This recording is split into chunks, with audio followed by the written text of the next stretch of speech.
What's going on, brother? How are you? What's happening, man? Another crypto crash. Is it coming? That's the big question. A lot of Well, experts first, have I got to deal ideas. with the elephant in the room. Can you hear like Armageddon going on behind me? That's downstairs and across my house. They're doing construction, so I apologize. So sorry. There's either A, going to be dogs or construction because I got a lot going on. So there you go. Yeah, man. No, you guys have been at it for a while over there, and Yeah, well, even amid the dogs barking, hammers knocking, here's Austin still knocking out here's my 13 thing. videos. Exactly. One of my little dogs, she hurt her leg. I'm literally carrying her around all day. I mean, this is just my life, So there it is. Hey, man. So sorry, brother. Is there a crypto crash coming? Right. This was your idea for a video. I thought this was a fantastic one. Was it my idea? I don't know. You're the smarter of the two. So, oh my God, I said that. Can I retract that? I'll take that. No, man. Somebody's gonna make a I'll gift take of that. that. Yeah, I'll take that. Damn it. Why did I admit that? Okay. All right. So what is your thoughts, Mr. Humphreys? Is there a crypto crash coming or not? I sound like I'm, or I feel like I'm back in the classroom here, Mr. Humphreys. I know. Like, how Mr. do I Humphreys, answer I have the a question. I'm gonna mute me because all like this, like like their It's hand. not that bad, honestly. It's not that bad. Here's the thing, man. You read a few experts' opinions, and they think Bitcoin to 10,000, and then Ethereum to 500. We haven't got down that low. I mean, for the last 3 months, we've been coming up from the local bottom, but a lot of it hinges on the end of this month, right? This really, really big pivotal point. What are they going to do with the rate hikes? Now we're hearing there's a better chance than ever that it might move up 100 basis points. If that happens, I do think we'll go ahead and retest those lows. I do. Will we go lower than that? I don't know. We talk to Oscar all the time, who's also part of the ClearCryptos channel. He thinks this year's cooked. He's been saying that for a while, but he thinks the bottom is in. He does think that, we've kind of reached the basement, but we might retest them and then bounce from them. Here's the thing. I'm prepared either way. I'm buying Bitcoin and Ethereum a little bit every single day. And if it goes a little bit lower, I'm going to buy more. I mean, that's just where I'm standing right now. And I understand a lot of people out there are saying, well, I don't have the funds anymore. I'm out. I'm liquidated. That's okay too. It's these times though, you have to really test your patience, right? Yeah. Delete the app and just forget you have it. Well, yeah, and here's the interesting thing so I agree with everything you just said, but the interesting thing for me is that let's say that we get a crypto crash, if you will, and the air quotes intended, and poke holes in this. And if you want to take an adversarial position, because here's what I'm about to say, I don't think if we get a crash, a flash crash, a mini crash, to me, it's not symptomatic of something inherently wrong with crypto. It's Right. not like, and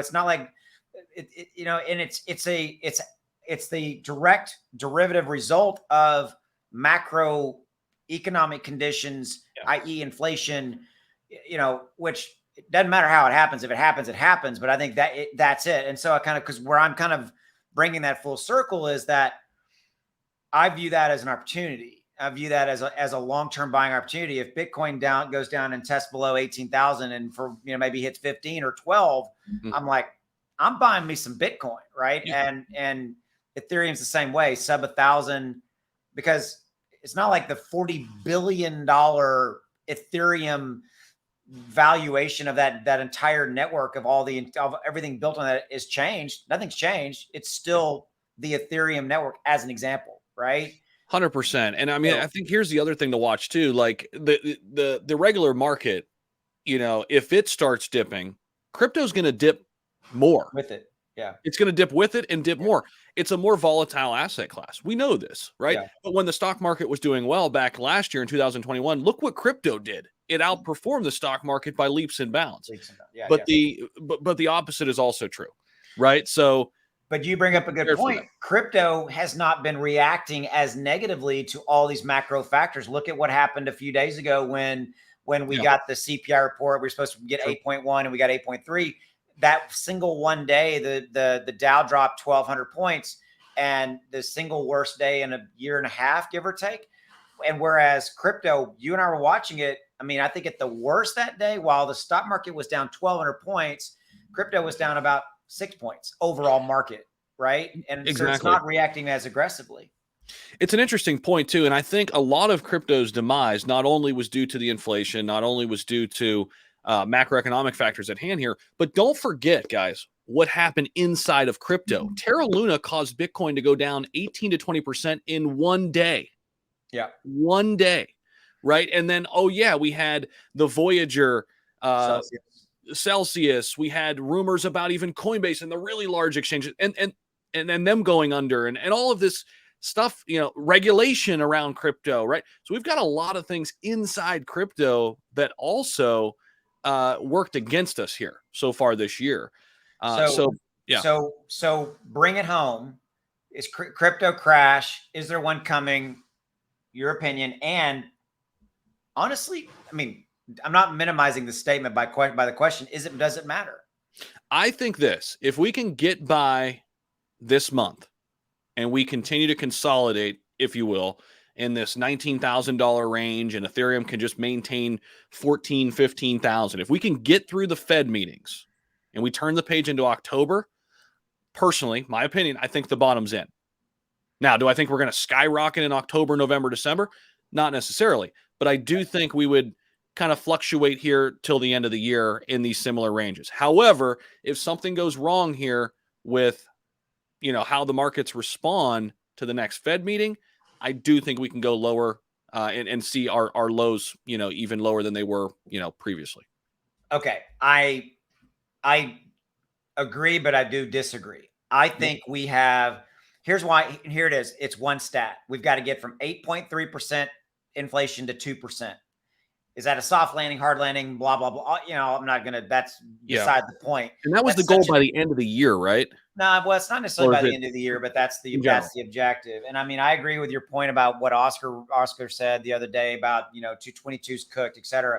But because here's the issue is that if you look at all the media and you look at everything, the narrative that is out there, and now you have people calling for everybody's head, the Fed's not doing enough and all this kind of stuff. I think the Fed, if they raise it 100 basis points, which I think is now on the table, I think that's going to send things, good word here, careening, if you will, stock market and crypto down. Is that a long-term thing? Not necessarily, but that will be a short-term reaction. But the problem is that we have we have Fed meetings almost every month for the end of the month. We keep getting these, we can't ever get back up and recover. Boom, then we get another CPI report, another thing. So I think that's the issue I have, is that, would you classify that as a crash?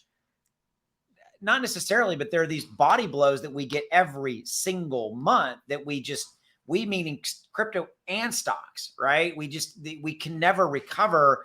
So I don't know if it's a crash coming per se, Zach, but I think I wouldn't put it past crypto to go down to, man, we could get down to a $600 billion valuation. I mean, that's possible. I don't have a crystal ball. I don't do a lot of TA. You and I have people that do that way better than we know, but that's possible. And I'm not talking about at the end of this month. I'm talking about because of these every single month, dude. It's just, we never get to recover. And I'm talking about this time frame. So maybe even into Q1. I don't know, man. I don't want to see it happen, but I mean, that's possible.